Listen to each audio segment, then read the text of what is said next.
Merci Myriam. Ce qui est important pour nous aujourd'hui, ça a été de ramener d'abord les enjeux, c'est-à-dire que, comme l'a dit Myriam, on parle de PIX.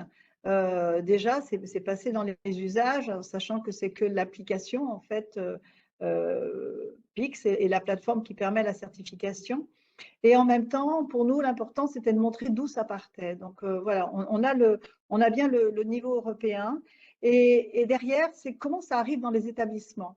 Et sur la diapositive voilà, suivante, on voit bien que dans les enjeux présentés par Myriam, les compétences numériques, on le sait, vous le vivez au quotidien, mais c'est très fort aujourd'hui, elles sont essentielles pour éviter en fait à tout individu ce que l'on nomme déjà la fracture numérique. On sait que la fracture numérique, elle est déjà exprimée pour les personnes âgées et également pour les personnes peu ou pas qualifiées. Et ce qu'il faut bien accepter, c'est qu'en lycée professionnel, nous avons ce public peu qualifié parce que CAP et Bac Pro sont quand même les premières entrées de certification. Donc on est au cœur de ça et au cœur d'un enjeu d'éviter la fracture numérique pour nos jeunes. Du coup, le développement des compétences numériques est à intégrer aux trois dimensions de ce que l'on nomme un projet éducatif qu'on a pour chaque élève de lycée professionnel, à savoir un projet de scolarisation. C'est vraiment un processus de transformation de scolaire puisqu'on a souvent des élèves qui nous arrivent plutôt cabossés par l'école et souvent en échec. Donc il y a cet enjeu-là pour eux. On a aussi un enjeu de socialisation, en faire des individus à part entière qui sachent s'adapter, s'intégrer et s'adapter tout au long de sa vie.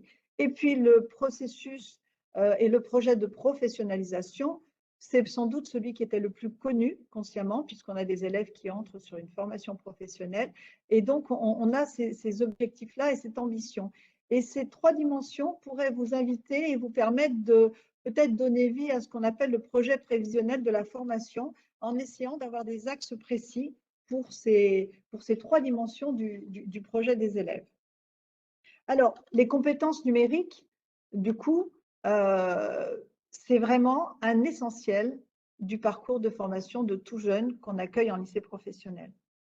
Les compétences numériques apparaissent maintenant explicitement dans les programmes et dans les référentiels de l'éducation nationale. Vous vous souvenez, programme, c'est pour l'enseignement général, référentiel, c'est pour nos diplômes, c'est pour la partie professionnelle. Les compétences numériques sont la réalité quotidienne également des entreprises qui accueillent nos élèves en PFMP.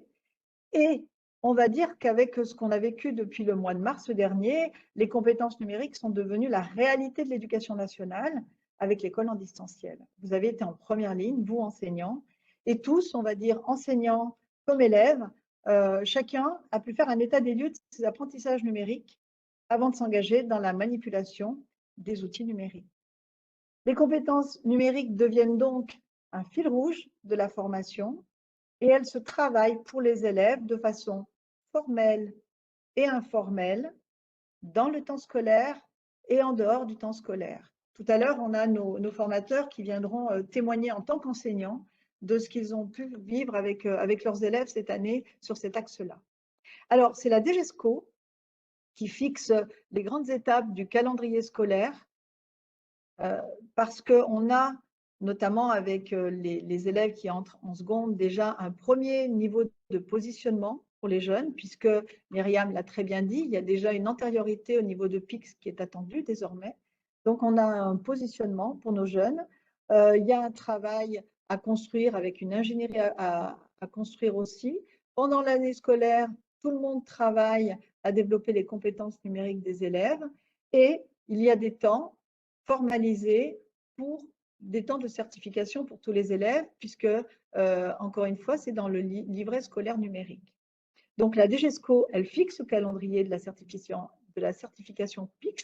On n'a pas la main localement, on doit intégrer des contraintes nationales. Les résultats du test de positionnement servent forcément le tableau de bord de l'équipe pour envisager la stratégie pédagogique annuelle. Et on aura une page spéciale dans le livret scolaire pour formaliser tout ça. Alors, ce qu'on a entendu dans ce que vous nous avez dit, c'est la crainte de certains d'entre vous sous forme de dilemme Tout le monde n'est pas à un niveau d'expert dans le domaine du numérique en tant qu'enseignant. Et certains d'entre vous nous ont confié avoir de l'inquiétude en disant est-ce que je suis capable, en fait, d'accompagner les élèves et de piloter toute cette stratégie pédagogique sans moi-même être un expert du domaine du numérique?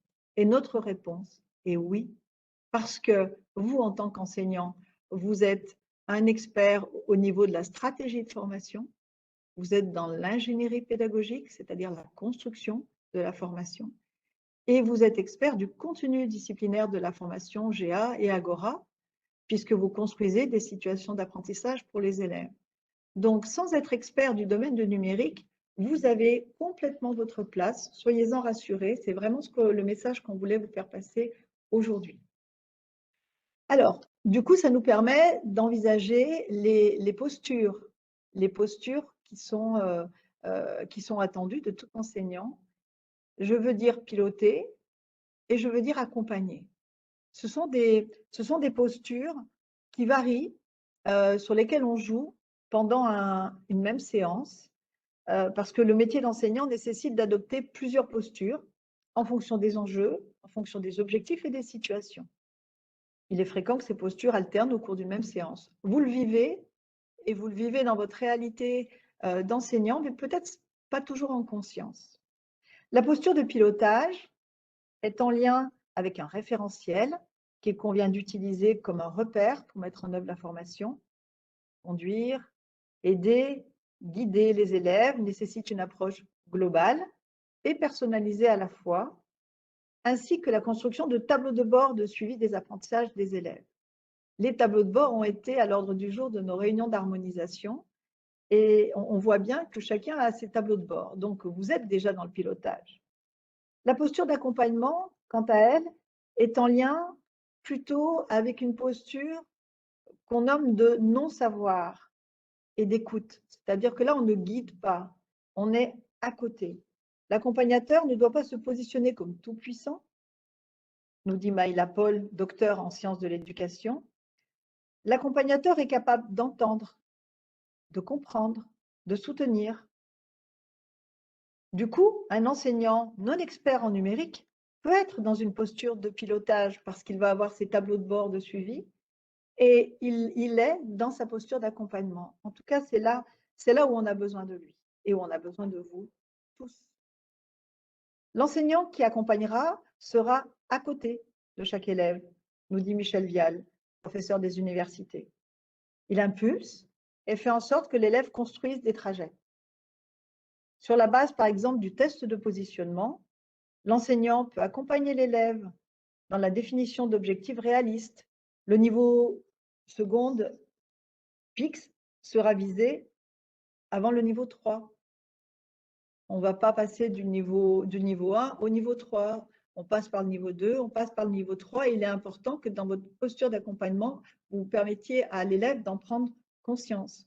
Les outils et toutes les ressources qui sont mises sur la plateforme PIX sont d'un travail énorme, colossal et très précis tout à la fois. L'enseignant, par sa présence régulière, contribue à l'évolution des élèves. Il permet à chaque élève d'anticiper le chemin pour atteindre son objectif réaliste. Il identifie avec l'élève les activités à privilégier pour travailler les compétences numériques en lien avec son objectif. Une fois les activités identifiées avec l'élève, l'enseignant reprend sa posture de pilotage et organise la stratégie pédagogique et anticipe les activités des élèves en fonction de leur positionnement PIX.